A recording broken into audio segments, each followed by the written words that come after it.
Jai Hind, friends.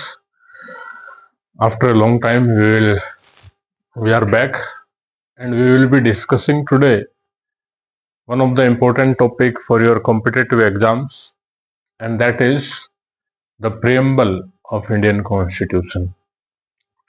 Preamble of Indian Constitution, or in the words of an famous personality, N.A. Palkiwala.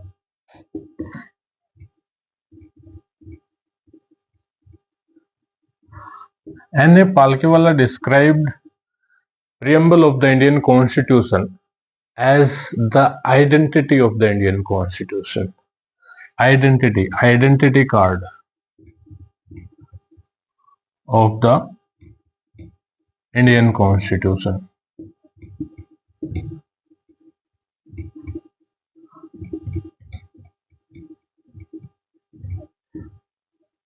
In the words of N.A. Palkiwala, it was described as the identity card of Indian Constitution.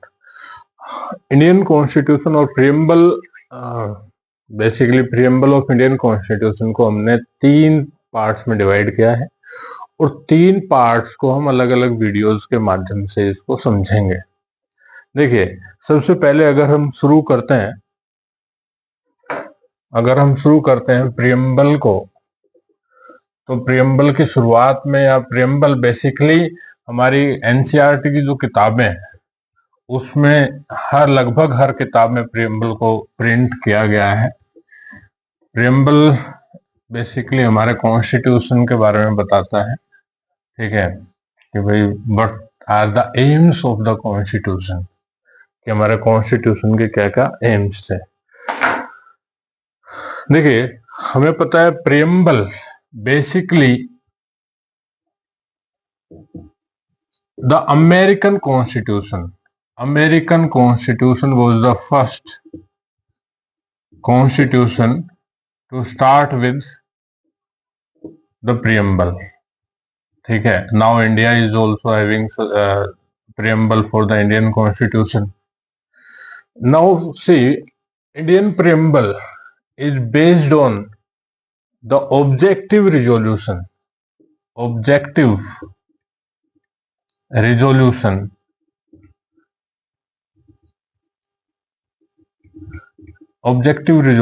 which was basically put forward by Pandit Jawaharlal Nehru.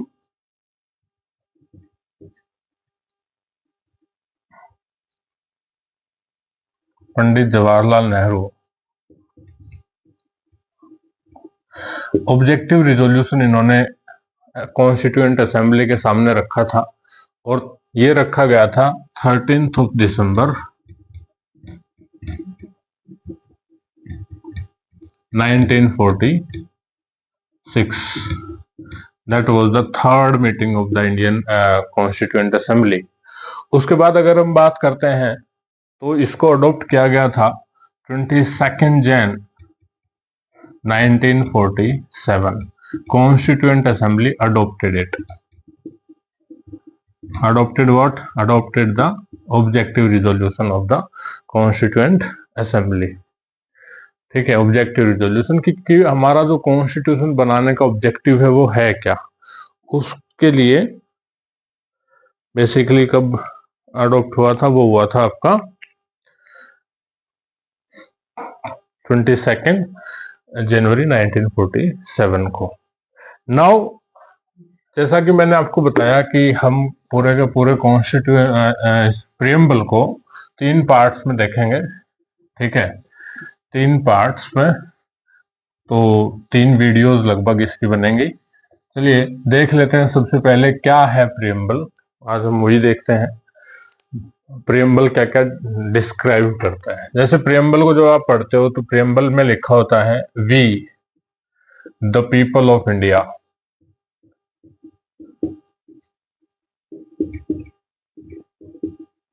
having solemnly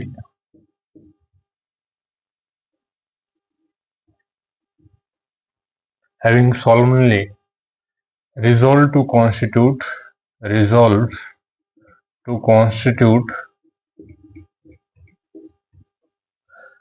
India into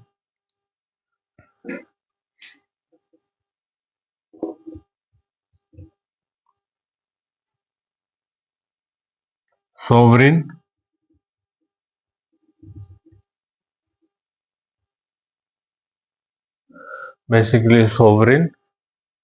socialist, secular, democratic, republic. These are the 5 words mentioned in our preamble. Sovereign, socialist, secular, democratic, republic.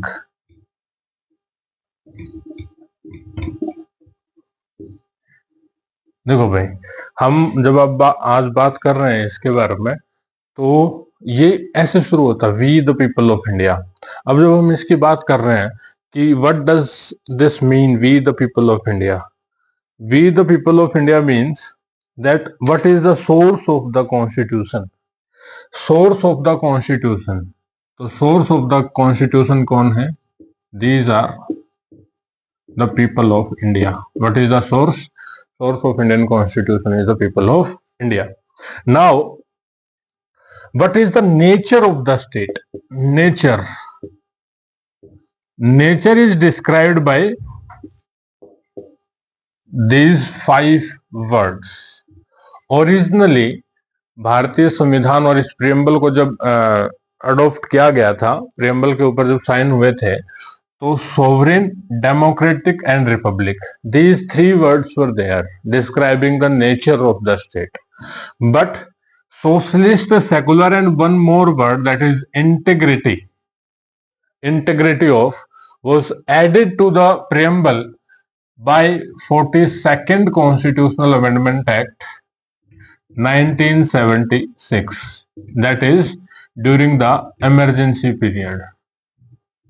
Emergency period के दौरान इसके अंदर amendment करके 3 word जोड़े गए, socialist, secular and third word is integrity of. जब adopt हुआ तो 3 ही वर्ड थे, सोवरेन, डेमोक्रेटिक एंड रिपब्लिक। कई बार एनडीए में, कई बार सीडीएस में, एफकेट में इसको इसी प्रकार से पूछ लिया गया है, what is the correct sequence of these 5 words in the preamble? तो sovereign, socialist, secular, democratic and republic, please इनको ऐसे ही याद रखना, क्योंकि कई बार सीधा क्वेश्चन यही बना लेते हैं कि what is the correct sequence और what is the correct order of these words. Now talking about these 5 words, that is the nature of the state. हम नेचर ऑफ द स्टेट की जब बात कर रहे हैं कि what is the nature of the state, तो nature of the state में जैसे अब देखो, सबसे पहला जो वर्ड आ रहा है, सबसे पहला वर्ड है आपका सोवरेन।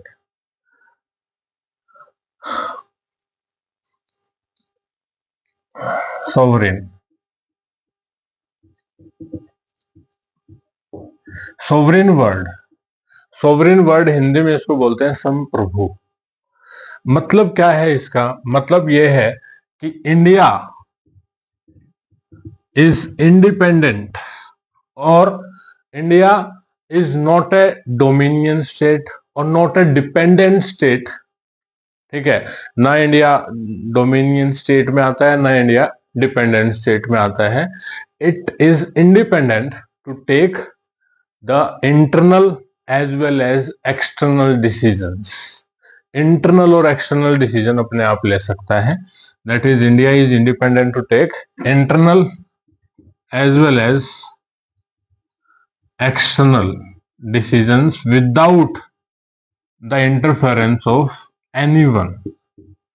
फॉर एग्जाम्पल हम ले लेते हैं, जैसे रिसेंटली रशिया यूक्रेन वॉर के दौरान काफी ज्यादा प्रेशर इंडिया के ऊपर बना कि India should stop buying oil from और क्रूड ऑयल फ्रॉम रशिया। तो उसके अंदर एस जयशंकर जो हमारे फॉरेन मिनिस्टर हैं, उनसे पूछा गया कि why can't India stop buying crude oil from Russia. तो एस जयशंकर का बड़ा अच्छा रिप्लाई आया दैट जितना इंडिया एक महीने में रशिया से ऑयल खरीदता है, उतना यूरोपियन यूनियन आज भी एक फेज में, that is with in a single day, खरीद रहा है पूरा यूरोपियन यूनियन। तो दैट सिंपली मीन्स कि हम अपने जो डिसीजन हैं, पूरा प्रेशर आया था कि रशिया से हम तेल ना खरीदें, लेकिन जो हमारे फॉरेन मिनिस्टर हैं या जो मिनिस्ट्री है उसने सीधा जवाब दिया that we are sovereign nation, we are not basically dependent on others to take our decisions. Before independence, our decisions or decision on the behalf of India were taken in London. But now India can take any decision, internal or external. For example, there is a case that India wants to secede certain part of the territory to certain neighboring country, or want to basically take certain territory from the neighboring countries. We do not require anyone. ये हमारा खुद का decision है, ठीक है। वैसे ही internal मामलों में, जैसे फार्म लॉज पास हुए, उसको फिर वापस ले लिया, उसको रिपील कर लिया। That is we do not have any interference from the anyone, और external interference is not there in our India while making the decisions. This is the meaning of sovereign nation, ठीक है। अब जैसे भाई आप में से कईयों के दिमाग में क्वेश्चन आ रहा होगा, then what is the meaning of being a member of UNO, being a member of Commonwealth, does that impact the sovereignty of nation? And the answer to this question is no. Nowhere being the member of any of the organization impact the sovereignty of our nation. Now coming on to the next word, that is socialist. अब ये socialist का idea पूरा का पूरा basically Karl Marx का है, and that has a different story itself. Socialist. India is a socialist nation. What do we mean by socialist nation? देखो, हालांकि अगर हम बात करें तो कांग्रेस ने 1955 में ही अपने एक सेशन में अडॉप्ट कर लिया था कि हमारी जो पॉलिसीज होंगी वो सोशलिज्म की तरफ मूव करेंगी। But what kind of socialism we are having in India? अब देखो, कैपिटलिस्ट एंड सोशलिस्ट, दो प्रकार के स्टेट्स होते हैं, कैपिटलिस्ट एंड सोशलिस्ट। कैपिटलिस्ट कौन सी होती हैं? कैपिटलिस्ट जहां पर सब कुछ प्राइवेट है, ठीक है, एवरीथिंग इज प्राइवेट, और most of the things are private. Socialist में most of the things are under the strict control of the state, जैसे रसिया है, ठीक है, Russia is a socialist country, America is a capitalist country, ठीक है। Then what sort of socialism we are adopting? तो इसके अंदर concept आया that we are opting for positive socialism और डेमोक्रेटिक सोशलिज्म। पॉजिटिव और democratic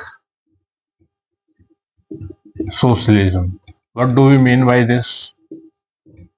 This means that we are opting for a mixed economy, जहां पर प्राइवेट भी चीजें होंगी और जहां पर बेसिकली आपकी वो चीजें भी होंगी जो गवर्नमेंट के कंट्रोल में रहेंगी। Is that clear?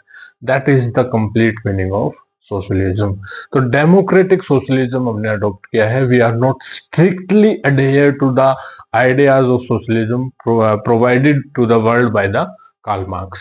Karl Marx ने जो आइडियाज दिए हैं उनको हम स्ट्रिक्टली नहीं फॉलो करते हैं, हमारी अपनी खुद की डेफिनेशन है सोशलिज्म की, that is democratic socialism.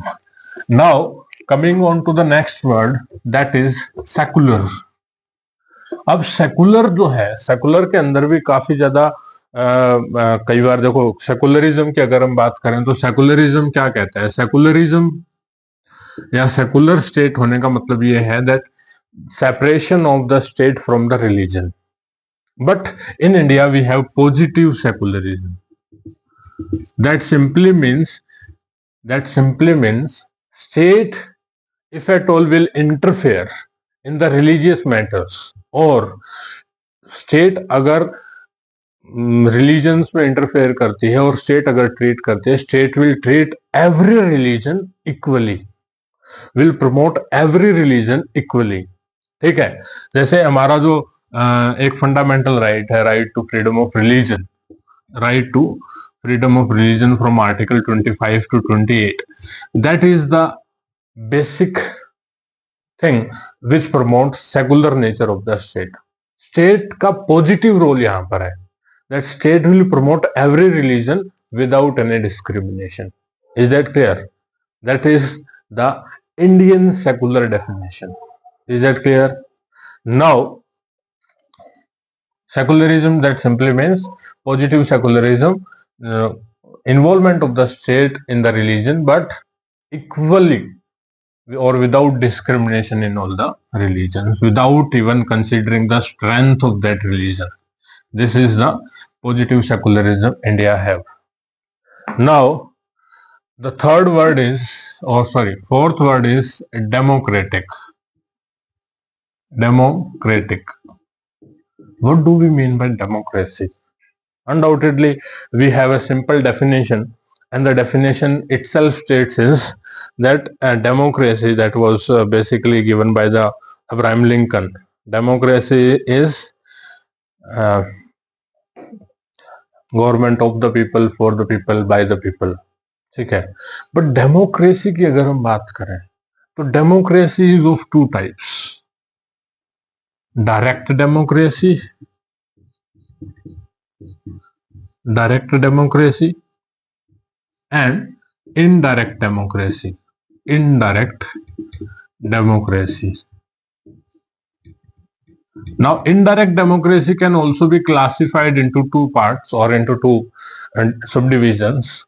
That is presidential form of democracy, presidential form of democracy,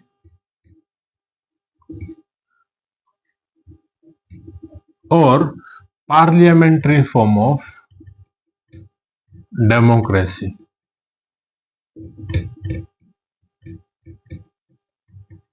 ठीक है, अब देयर इज वन, देखो डायरेक्ट डेमोक्रेसी में क्या होता है, direct democracy is practice like or is practice in a way like plebiscite करवा लिया।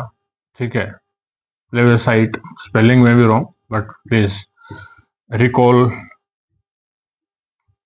रेफरेंडम, मतलब यहां पर कोई भी डिसीजन लिया जाता है तो लोगों से पूछा जाता है। ठीक है, इनडायरेक्ट डेमोक्रेसी में लोग क्या करते हैं, अपने रिप्रेजेंटेटिव्स को इलेक्ट करते हैं, and these elected representatives take decision on behalf of the people.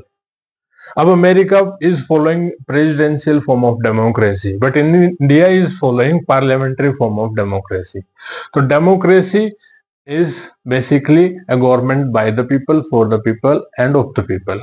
But India में कौन सी डेमोक्रेसी है, we follow parliamentary indirect democracy। ठीक है, parliamentary democracy हम फॉलो करते हैं।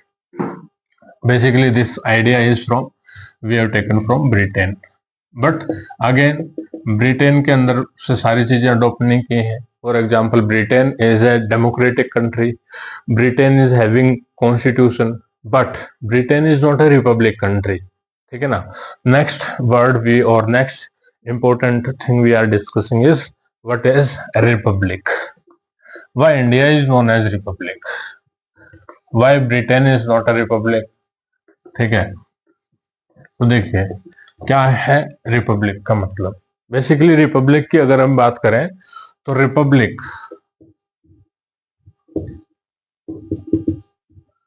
Bye the way, if you are not aware, that is today 15th of January 2024 India is celebrating 76th army day. ठीक है, 15th of January celebrated as army day, तो 76th army day we are celebrating. अब republic का अगर हम बात करें तो रिपब्लिक का मतलब ये है the head of the state, head of the state is an is an elected person. Who is the head of the state in our India?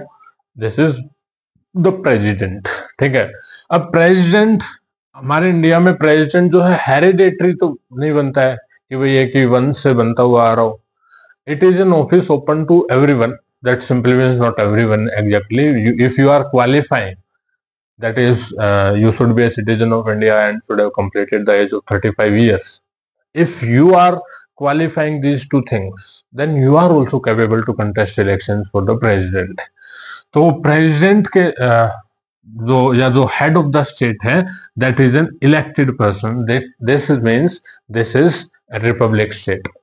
ठीक है. और इसका मतलब क्या भी निकल जाता है? इसका मतलब ये भी निकल जाता है कि each and every political office is open to everyone without discrimination, whether you are coming from SC, ST, whether you are coming from without discrimination means without discrimination, whether on basis of gender, on the basis of anything.